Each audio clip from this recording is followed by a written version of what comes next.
Hello. Welcome to my channel. It's your girl Sharon, aka the Mel Nostalgic Runner, and we are back for another review. Hold on. There we go.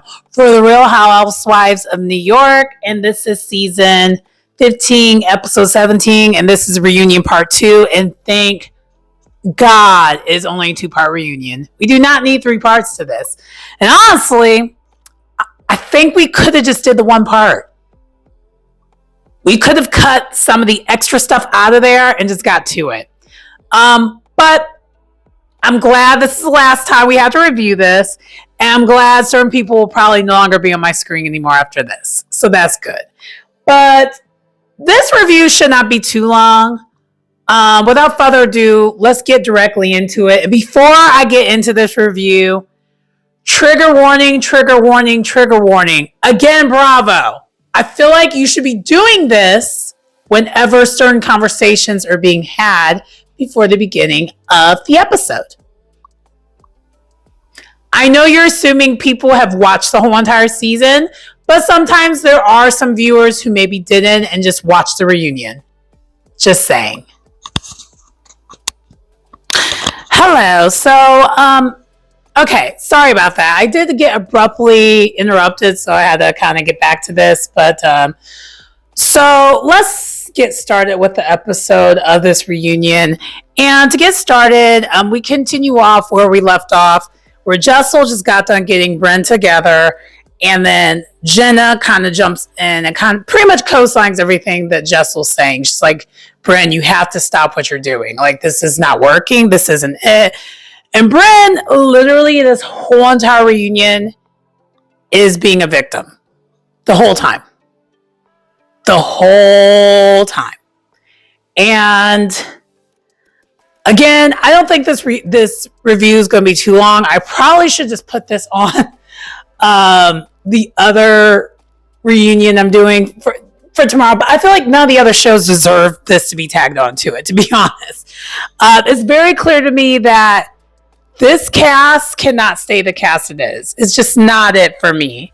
And they're all way too aware of the cameras. All of them. They're all guilty of it. I feel like the only cast member who isn't really paying as much attention to it as much is like Jessel.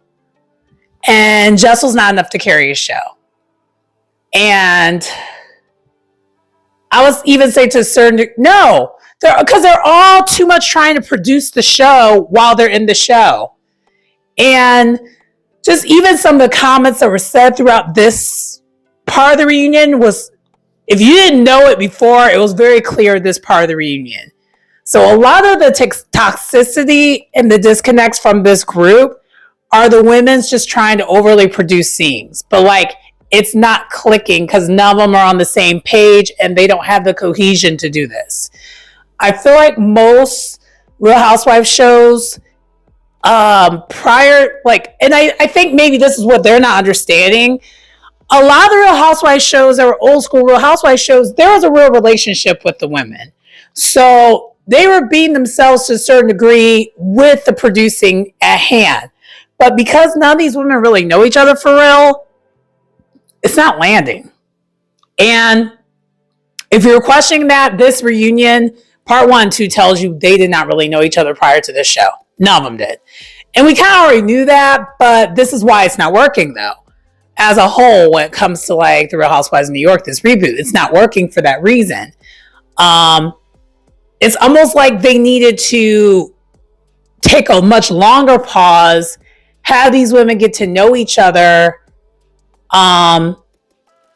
and then maybe film a pilot for a different show and put them on a different show. And then maybe if they work out, go to the Real Housewives of New York. I don't know what you could do to kind of fix this, to be honest with you. But I feel like the only way that at this point, because it's very clear they want to keep this show going, is they need to have some of these women on this cast that they want to keep, have them actually bring their actual friends on the show, like their actual friends, and then have them meet that way. Because I feel like some of the women actually are truly developing friendships, but it's not, I don't know, it's just not working. So they after that happens, they go on a brief break, and it's very clear that no one's friends with Brynn. No one's talked to Brynn. And Aaron feels bad for her. Pretty much all the women just pity her. And I would not, if I was Brynn, I would not want to be back on this show to be with women who just pity me. That's actually kind of pathetic. And that's not me just speaking from an ego standpoint. That's just saying that it's very clear Brynn should not be on the show. Outside of the toxicity and everything that she's projecting out to the world, clearly she has issues. And I don't want to continue beating that dead horse as she has issues. I feel like we've said it enough. It's clear. But in this second part of the reunion, you knew all the women were just like, yeah. They're all kind of just like, you know, with her.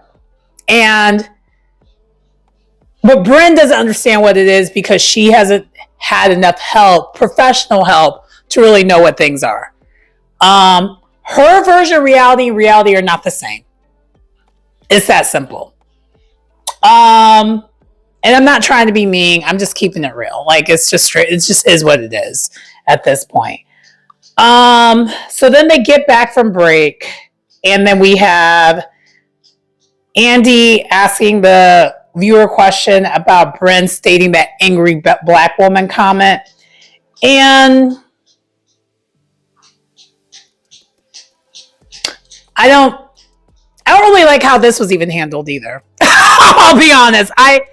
When it comes to some of the microaggressions that was put out here, really, since New York has, since a couple seasons and before this reboot of the microaggressions off, everything that's happening when it comes to the Real Housewives of New York, I feel like Bravo does not have the right tools or the right people to address these things. So really, it's Uba trying to state how she felt away about the comment, but because of Uba being kind of the only one there for real, it's hard for her to really articulate it. Because I think the other thing that kind of bothered me when it comes to the second part of the reunion is I don't like how they're so hard on Uba, but they're not. I feel like Aaron got pretty much slap on the wrist.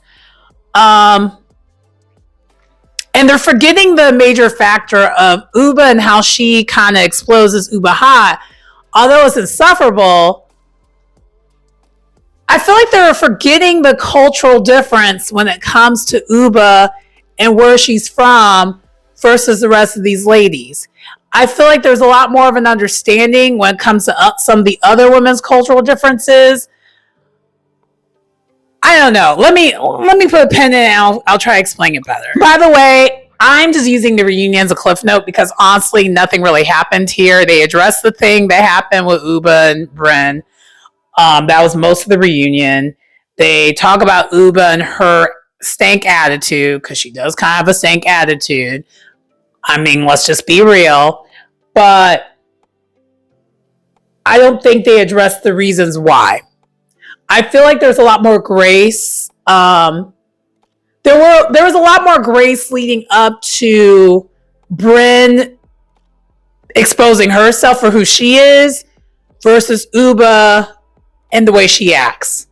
I think because of the way Uba is so reactionary, but so like 0 to 100, there's no room for grace. Whereas with Brynn, kid gloves, like immediately. Like it's just like so she had room to continue to do what she's been doing until she went too far. And I feel like, you know, it doesn't make sense to me. I don't know if y'all see that, but I see that. And I think part of the issue is it's great that they did this diverse cast, right? I actually love that they did this diverse cast. But in order to have a diverse cast like this, one thing that has been amiss this whole entire time since this reboot has been a thing, speaking about the nuances of the diversity of being a New Yorker and understanding each other's cultures and backgrounds. I feel like that was never really a thing as much when it came to this show.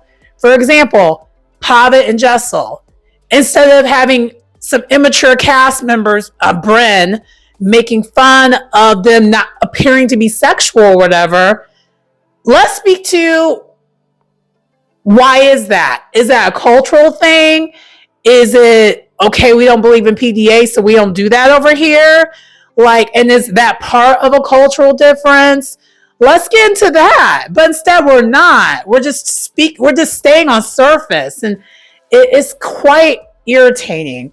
And then even with Uba, yes, she is Uba hot, but you have a clearly immigrant on this show, a clearly black immigrant, an African immigrant who has a very interesting backstory that I really know nothing about.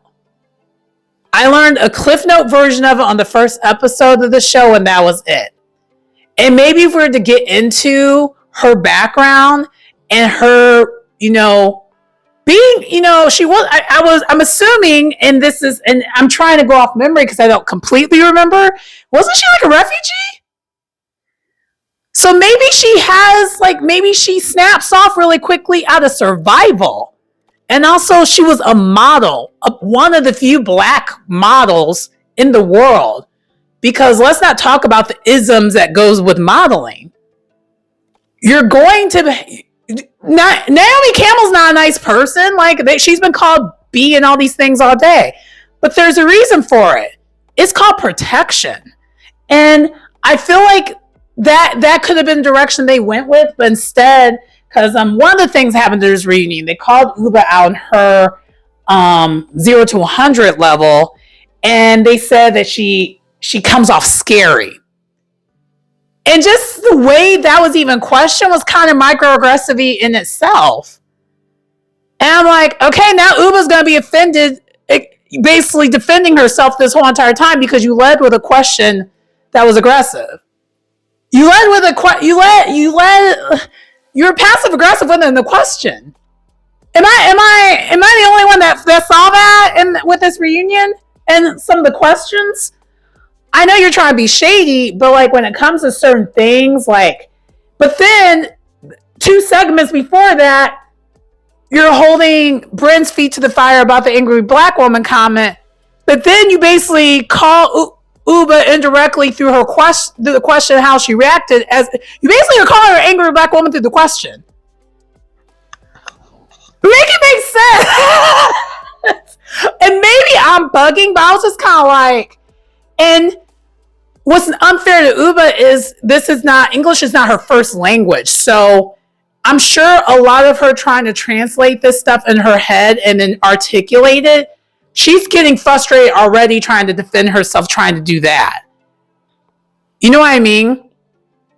And that's just me feeling that way. I understand that just because I just think to times where, times in the past, especially when I was able to speak Spanish a little bit more fluently, that was kind of always a thing with me. I always have to rethink things before I would say it in Spanish because that's not my original language. It's not my go-to. So it was I had to basically put on the computer, translate it. I had to Google Translate in my head, so it looks like I'm probably computer malfunctioning in front of your eyes, and then I have to translate it.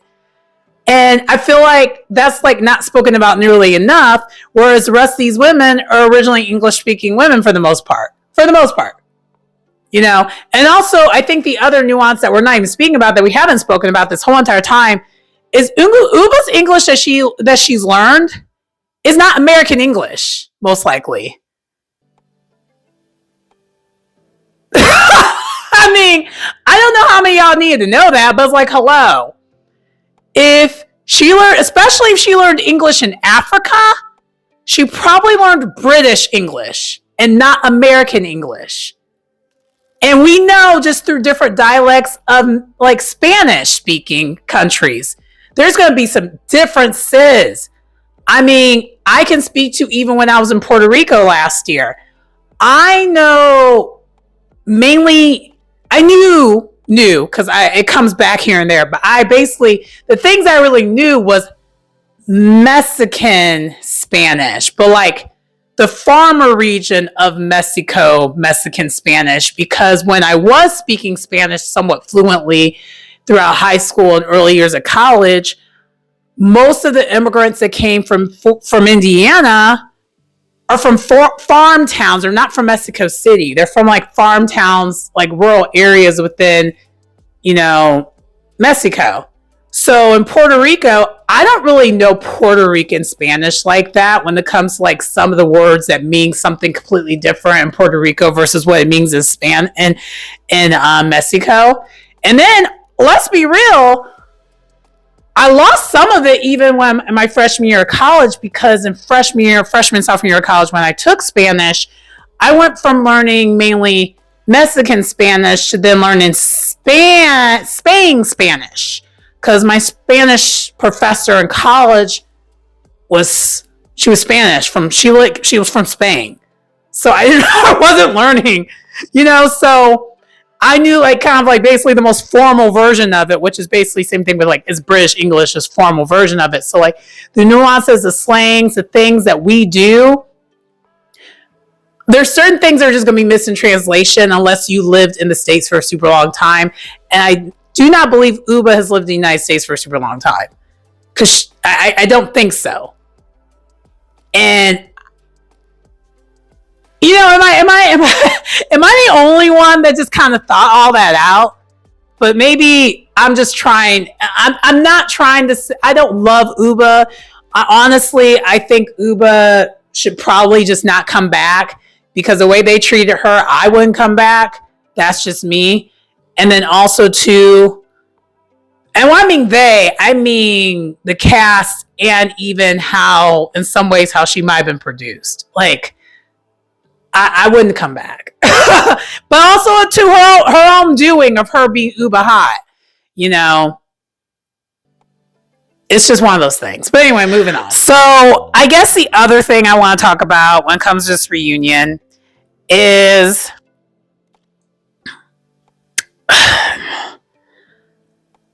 they did briefly talk about Jenna's hair, the Neza region hair. It's disgusting. I don't want to hear about it. And then the other thing that was talked about was, Uba tried to call Erin out when it comes to her stirring the pot and her ish starting, but like she kind of got off scot-free with it, because later on, Uba and Sai apologized for their comments about it, even though they weren't really wrong. I'm like, you know what? I ain't gonna hold you. If you cannot hold someone's feet to the fire when it comes to this cast of women, without them all in some way or another doubling down, like doubling back versus doubling down, throw the whole cast away. It seems like the only one who ever kind of stood on business this whole reunion for the most part was Uba, but then she even like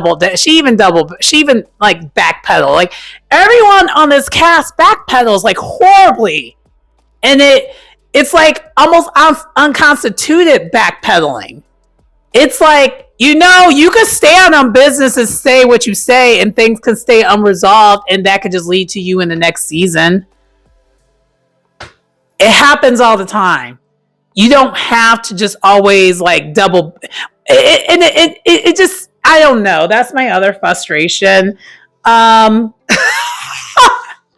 sorry. I thought this was going to be a better review than what it is, but I'm just kind of like, this is just like, I don't see what the point of this was, this reunion.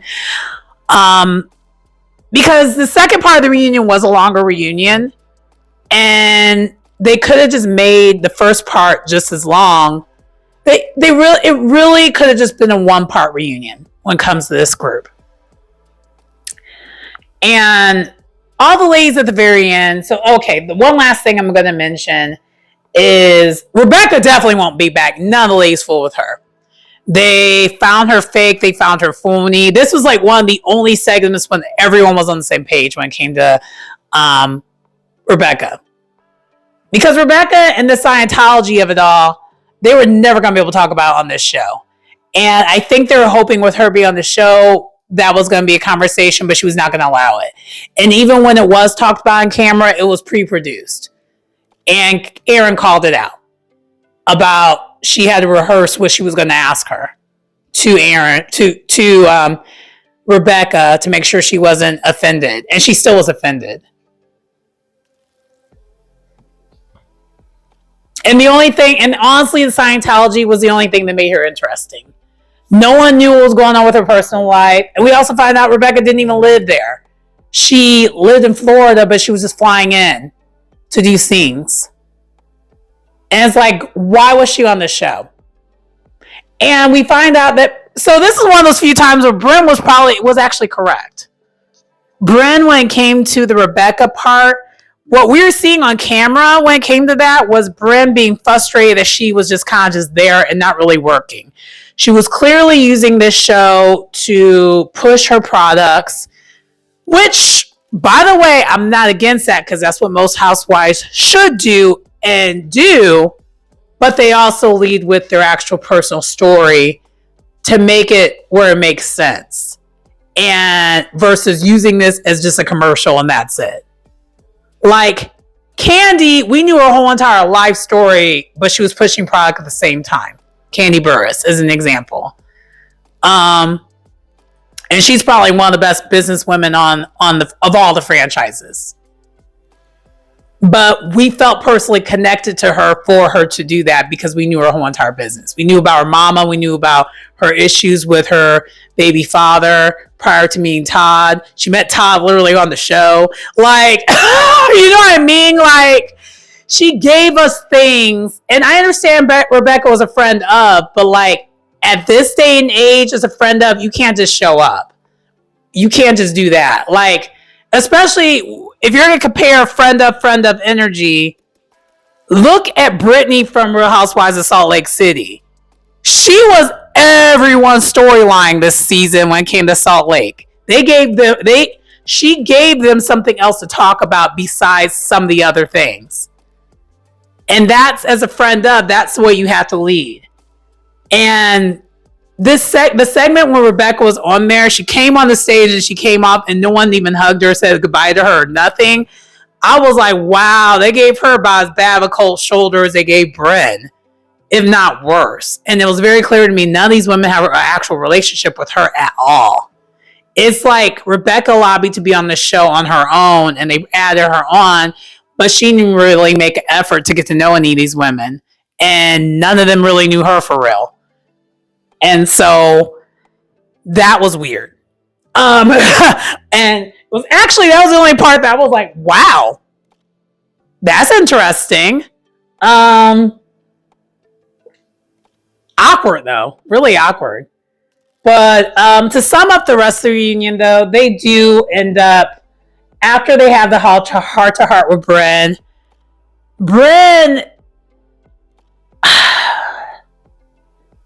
has a real problem.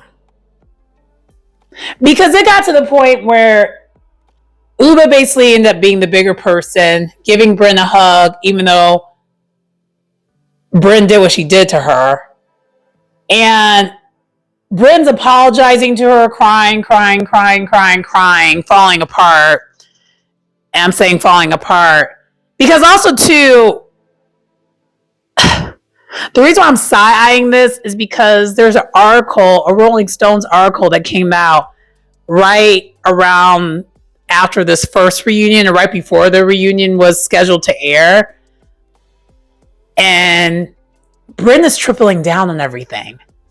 So it's almost like she null and void the apologies that she had when it came to the Uba situation.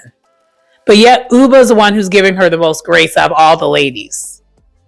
And I'm like, and for everyone that's saying that Uba's a horrible person, Uba's this, Uba's that, it's very clear, if y'all were not watching the second part of the reunion, that Uba behind the scenes is a darling and an angel and really holds everyone's secrets, gives advice. Like, she's a beautiful, nice person, a beautiful spirit.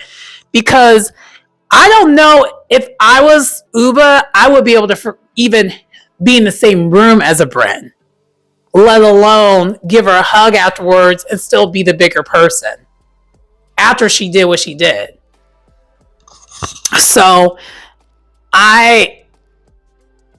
and even Bryn, when she was trying to defend herself with this, because she still was trying it.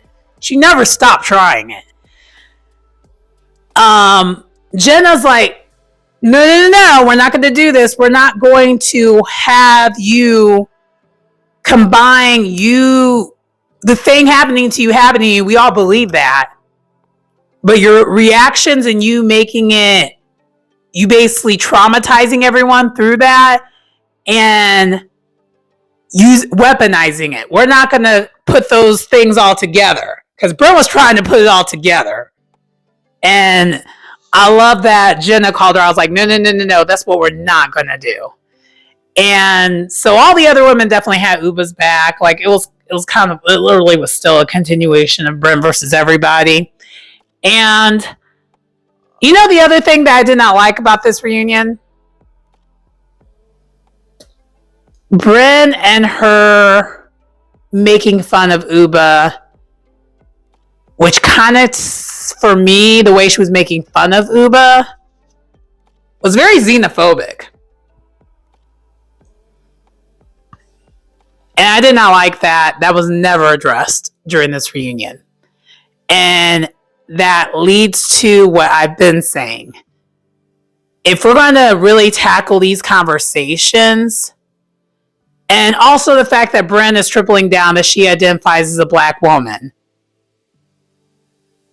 And I feel like when you're passing, you can say that. But unless we see you live your life day to day, how are we supposed to know that to be true? And I hate to say that, but it just is what it is. You can say that all you want, but and even when she was trying to defend herself, because she said this during the angry black woman comment, that she identifies as a black woman, it's just like, but Bryn, I don't care if you see yourself as a black woman. That's your business. But are we going to not address the fact that the world doesn't necessarily see you as that? Especially once you have your hair straightened, and as long as you're somewhere where there's a high humidity, you're basically passing. So to come off and act like you're a victim, and then also to conflate, saying like, I understand a black woman's a black woman this, and Uba nailed that point. She had the point, she nailed it, she sent it home, but I don't think we paused and really let it breathe, because no one else was there to really speak to it, because she was the only one really on stage. Because yes, I understand that Sai is Afro-Latina. I understand that Raquel is Afro-Latina. But there is some fetish. There's a little bit more fetishism with that because you're Latina and the proximity to this versus not that, there's still going to be a difference there. The experiences are going to be different. And I just wish there would have been more of a conversation about that, because Uba's like, I don't get treated a certain way. I don't know what you're talking about. Because also, too, Uba is not a black American. She's African American. Actually, I don't know if she's legally a citizen here or not. I don't know. But she's African. She's from, Africa. So her experience versus my experience, it still may not be the same. And not all black women's experiences are monolith. And I feel like Bryn almost was making it sound like every black woman's experience is the same. It's like, it's not. And honestly, Bryn, you said in first season, you didn't even know what it was to be a black woman until you went to the salon. And I promise you, a salon is not going to be the only thing that you, like me, that's not going to be the only thing that lets me know I'm a black woman. I know I'm a black, you know what I mean? Like, these are things I'm just kind of like, if they had the right people to really talk about it and speak to it a little bit more, I feel like this cast could still work. because the way it is right now, it will definitely not work.